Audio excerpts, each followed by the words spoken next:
This begins a reading of He Leadeth Me by Father Walter Ciszek, S.J., written with the assistance of Father Daniel Flaherty, S.J. To my Russian friends, Nikolai, Andrei, Ivan, Albert, Georgy, Vladimir, Katya, Victor, Ekaterina, may he lead them as he led me. And to my sister Helen Gerhardt, and my dear friend Father Edward Macaulay, S.J., whom he already leads. Prologue. On October 12, 1963, I landed at New York's Idlewild Airport after having spent 23 years in the Soviet Union and most of that time in prison or the slave labor camps of Siberia. Some of my friends and family on hand that day said that I stepped off BOAC flight number 501 like some new Columbus, about to rediscover America and take up again the life of a free man. I felt nothing of that, nor did I know that I had been officially listed as dead since 1947, and that my Jesuit colleagues had said masses for the repose of my soul when it was thought that I had died in a Soviet prison. I felt only a simple sense of gratitude to God for having sustained me through those years, and in His providence, bringing me home again at last. It was shortly after I left home and family in Shenandoah, Pennsylvania, to join the Jesuits in 1928 that I first volunteered for the Russian missions. Pope Pius XI wrote a letter in 1929 to all seminarians, especially our Jesuit sons, asking for men to enter a new Russian center being started at Rome to prepare young clerics for possible future work in Russia. I studied my theology there and learned to say Mass in the Byzantine Rite in preparation for work in Russia. But after I was ordained, there was no way to send priests into Russia, so I was assigned instead to an Oriental Rite mission staffed by Jesuits in Albertyn, Poland. I was working there when war broke out in September 1939. The German army took Warsaw, but the Red Army overran eastern Poland and Albertyn. In the confusion and aftermath of these invasions, I followed many Polish refugees into Russia. Disguised as a worker, I accompanied them in the hope of being able to minister to their spiritual needs, but I didn't fool the Soviet secret police. As soon as Germany invaded Russia in June 1941, I was picked up by the NKVD and put into prison.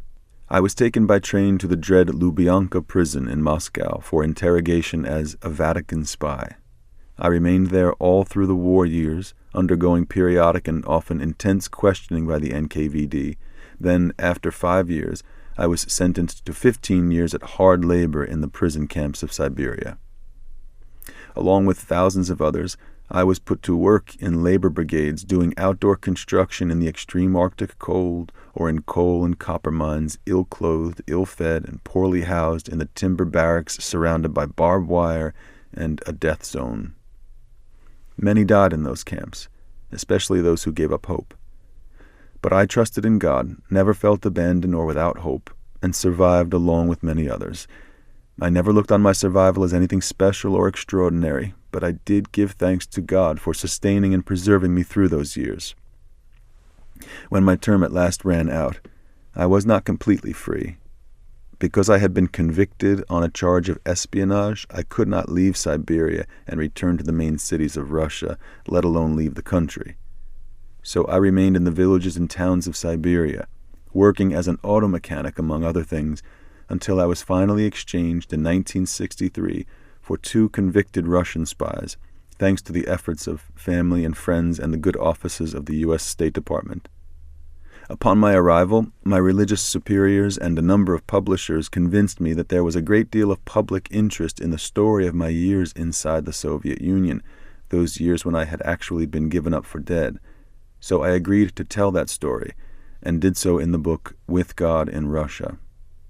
Yet, to be perfectly honest, that was not the book I wanted to write. I felt that I had learned much during those years of hardship and suffering that could be of help to others in their lives. For every man's life contains its share of suffering. Each of us is occasionally driven almost to despair, to ask why God allows evil and suffering to overtake him or those he loves. I had seen a great deal of suffering in the camps and the prisons and those around me, had almost despaired myself, and had learned in those darkest of hours to turn to God for consolation and to trust in Him alone. How did you manage to survive is the question most often asked me by newsmen and others ever since my return home. My answer has always been the same: God's providence. Yet I knew that simple statement could never satisfy the questioner or ever begin to convey all I meant by it. Through the long years of isolation and suffering, God had led me to an understanding of life and His love that only those who have experienced it can fathom. He had stripped away from me many of the external consolations, physical and religious, that men rely on, and had left me with a core of seemingly simple truths to guide me. And yet what a profound difference they had made in my life, what strength they gave me, what courage to go on. I wanted to tell others about them. Indeed, I felt one reason that God and His providence had brought me safely home was so that I might help others understand these truths a little better. So, even in the pages of that first book, With God in Russia, I tried to say something of what I had learned and felt I must say, to give some hint at least of the truths that had guided and sustained me.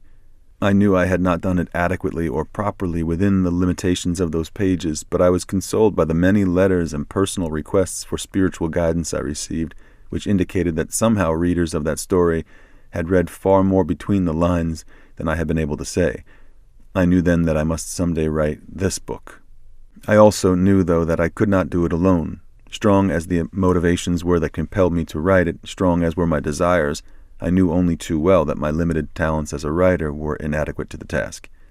I never considered myself a writer, and I never will, yet the idea of the message I had to communicate and share with others was so strong within me that, after 2 years of hesitation, I turned once more to Father Daniel L. Flaherty, S.J., who had been such a help to me in producing the first book, and explained to him my ideas and dreams for this book.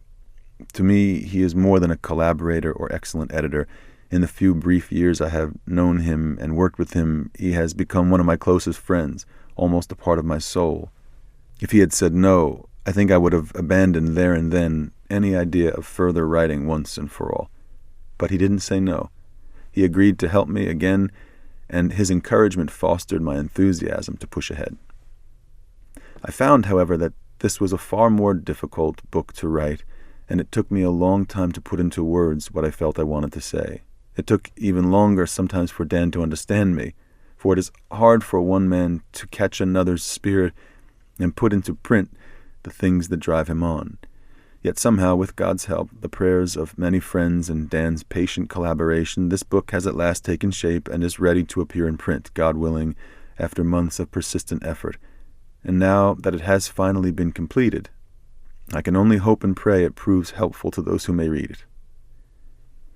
If so, I want to take occasion here to express my thanks and deep gratitude to all who helped me in so many ways, with their prayers and with their material and moral support, to finish a task I feared all along to tackle alone. I think it is obvious how deeply indebted I am to Dan for giving me so much of his time and energy to accomplish what I felt had to be done. I am also indebted to Father John B. Amberg, S.J., for permitting me to live at Canisius House, the Jesuit House of Writers in Evanston, Illinois, connected with Loyola University Press, and for letting me spend over half a year there seriously engaged in the final preparation of this manuscript. I am no less indebted to all the members of the Canisius House community for tolerating my presence and helping by their congeniality to make my stay with them a most pleasant and productive experience, a time I shall never forget. I owe my deepest thanks of all, of course, to the members of the community of the John the 23rd Center for Eastern Studies at Fordham University, of which I am a member. It was they who agreed to let me be absent from the community for over 6 months and spend the time in writing, while they took upon themselves the responsibilities of fulfilling the work I would have had to perform as an active member of the community if present. Sincere thanks, too, to Mary Helen O'Neill for the generous contributions she made to aid me throughout the long and difficult process of writing. And last of all, my deep gratitude to all those not mentioned by name for all the help, large and small, they offered me during this time. To all, my prayers and good wishes. Walter J. Ciszek, S.J., Canisius House, July 31st, 1972, Feast of Saint Ignatius Loyola.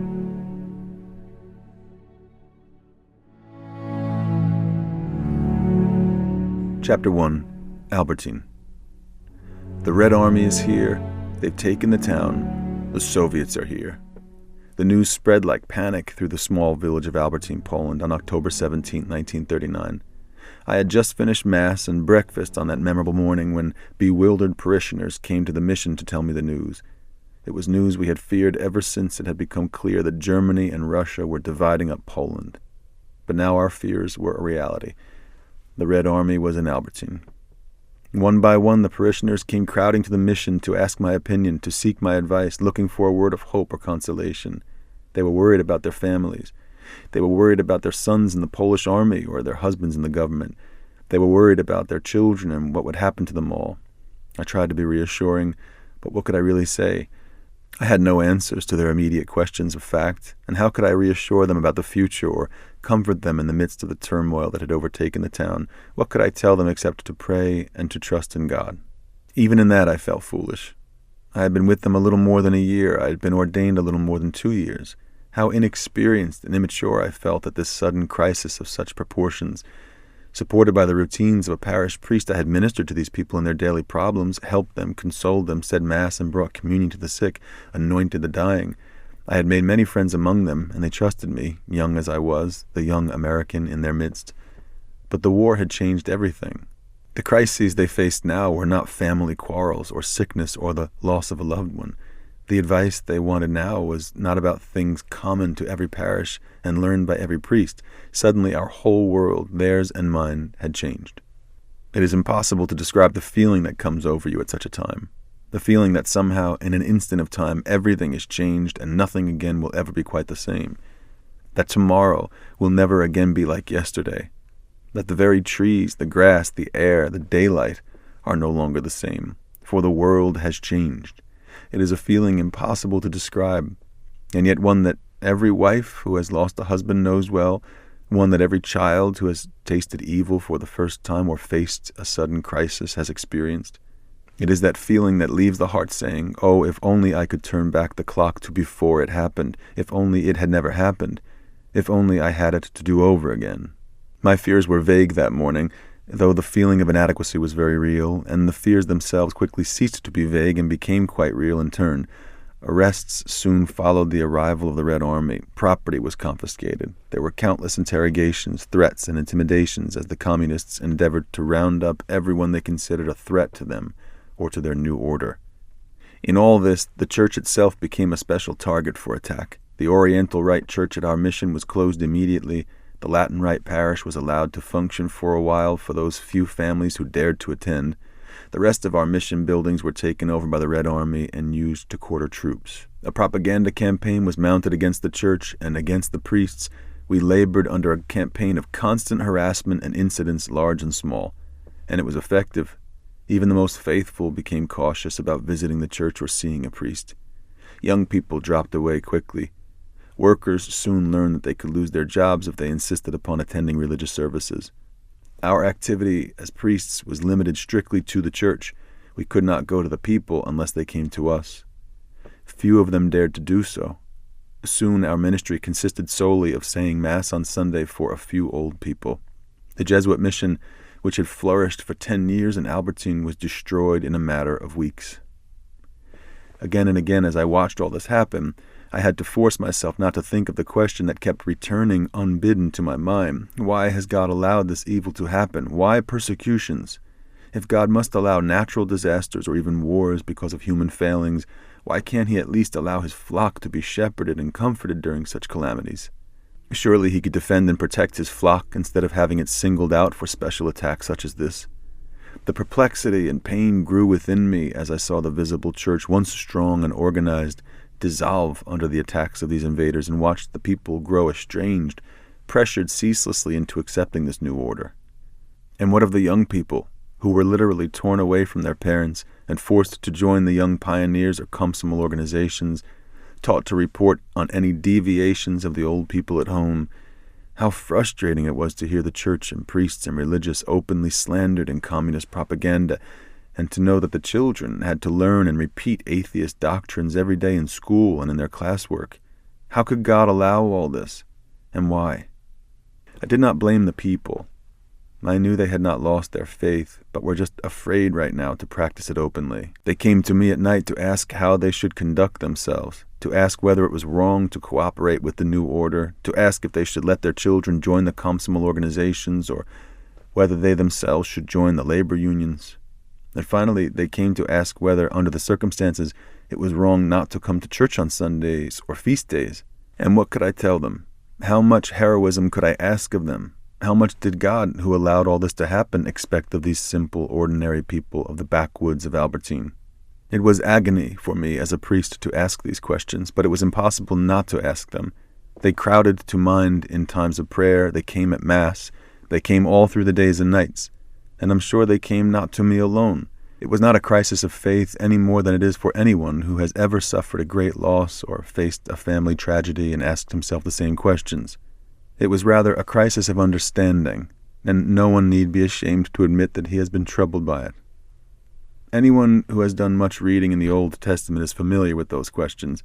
How long, O Lord, how long will you allow our enemies to triumph over us? Most especially in the days after David, in the ages of captivity, when the glories of the golden age of Solomon were but a memory by the rivers of Babylon and Israel had been broken and led away in shame, does the question recur again and again. To Israel, surely, it must have seemed the end of the world and the end of the covenant, the end of God's special care for his chosen people. Yet from our vantage point in history, we know it was really quite the opposite. Israel's troubles were in truth a manifestation of the Lord's special providence, his special love for his chosen people.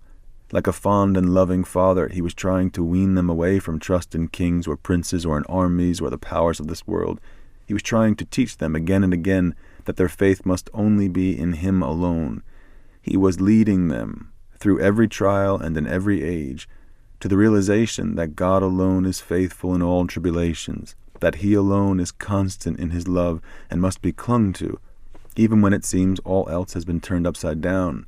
The Lord is still the Lord behind the events and happenings of this world. He can be found there, and he must be sought in them, so that his will may be done. It was he who had chosen them, not they him. It was he who had first made the covenant with them, who had led them and cared for them, shepherded and fed them and guarded them in every tribulation. Their part in the covenant must be to trust in him alone, to remain always faithful, to look to him and not to other gods, to rely on him and not on rulers or on chariots or bowmen. He was ever faithful, and so in turn must they be, even when he led them where they would not go, into a land they knew not, or into exile. For he had chosen them. They were his people. He would no more forget them than a mother could forget the child of her womb. Yet neither in their turn must they ever forget him. This is a hard lesson, and the Old Testament is a chronicle of the many times and the many ways God tried to teach that lesson to his chosen people. And it is a record, too, of how very often, in times of peace and prosperity, Israel came to take the Lord for granted, to settle down in some routine and to accept the status quo as the be-all and end-all, to think of the established order as their support and sustenance, and to forget their ultimate goal and destiny as the people of the covenant. Then the Lord would have to remind them again, by the downfall of the monarchy or by exile or by the destruction of Jerusalem, that he alone must be their ultimate hope, their sole source of support, for he had chosen them out of all the people of the world to be a sign of his power and his love. And they must testify to him before all the world by the witness of their trust in him alone. That same lesson each of us must learn, difficult or not.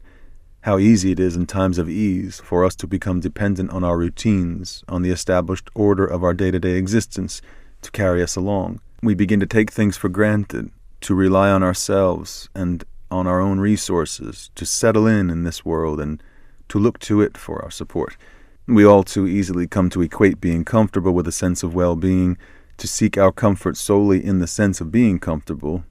Friends and possessions surround us. One day is followed by the next. Good health and happiness, for the most part, are ours. We don't have to desire much of the things of this world, to be enamored of riches, for example, or greedy or avaricious, in order to have gained this sense of comfort and of well-being, to trust in them as our support, and to take God for granted. It is the status quo that we rely on, that carries us from day to day, and somehow we begin to lose sight of the fact that under all these things and behind all these things, it is God who supports and sustains us. We go along taking for granted that tomorrow will be very much like today, comfortable in the world we have created for ourselves, secure in the established order we have learned to live with, however imperfect it may be, and give little thought to God at all.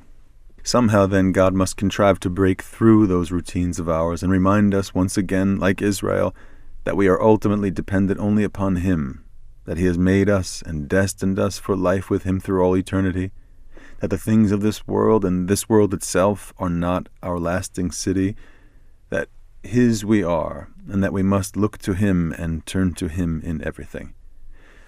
Then it is perhaps that He must allow our whole world to be turned upside down in order to remind us it is not our permanent abode or final destiny, to bring us to our senses and restore our sense of values, to turn our thoughts once more to Him, even if at first our thoughts are questioning and full of reproaches.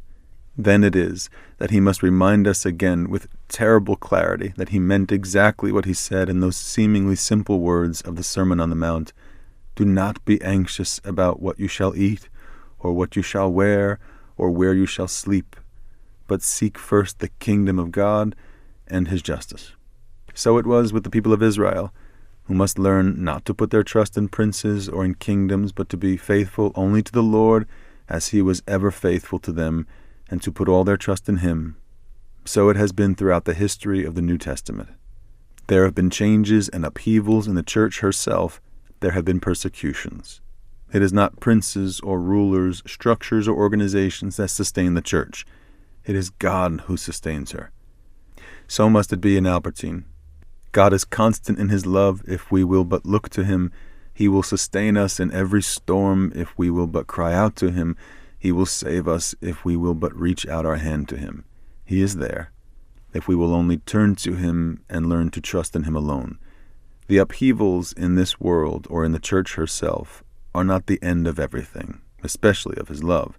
They can in fact serve best as signs to remind us of His love and of His constancy, to make us turn once more to Him and cling to Him again when all else that we counted on is overturned around us. And so it is in each of our lives. It is a sad commentary on our human frailty that we fail to think of God or see Him behind the comfortable routines of our day-to-day existence. It is only in a crisis that we remember Him and turn to Him, often as querulous and questioning children. It is in moments of loss or family tragedy or personal despair that men turn to Him and ask why, indeed are almost forced to turn to Him again and at last for help and for support and consolation. Mysteriously, God in His providence must make use of our tragedies to remind our fallen human nature of His presence and His love, of the constancy of His concern and care for us. It is not vindictiveness on His part. He does not send us tragedies to punish us for having so long forgotten Him. The failing is on our part. He is always present and ever faithful. It is we who fail to see Him, or to look for Him in times of ease and comfort, to remember He is there, shepherding and guarding and providing us the very things that we come to count on and expect to sustain us every day. Yet we fail to remember that, comfortable as we are in our established order and the status quo as day follows day. So it was in Albertyn, as the war tore apart the fabric of our once peaceful lives, my own included, that I came to understand more clearly and in some small way this truth in all its terrible simplicity. Do not be anxious, therefore, saying, "What shall we eat, or what shall we wear, or where shall we sleep? For your heavenly Father knows that you need all these things. Seek first the kingdom of God and His justice." We would survive, although the world around us had changed completely. We would go on, today and tomorrow and the next day, picking up the pieces and working out each day our eternal destiny and our salvation. There would be a tomorrow, and we would have to live in it, and God would be there as well. The Church would survive, perhaps not exactly as we had known it at the mission, because the faith would survive among the people of God as it had always survived in times of persecution. One thing only need be of great concern to us in all this seeming upheaval and catastrophe: to be faithful to God and to look to Him in everything, confident of his love and his constancy, aware that this world and this new order was not our lasting city any more than the previous one had been, and striving always to know his will and to do it each day of our lives.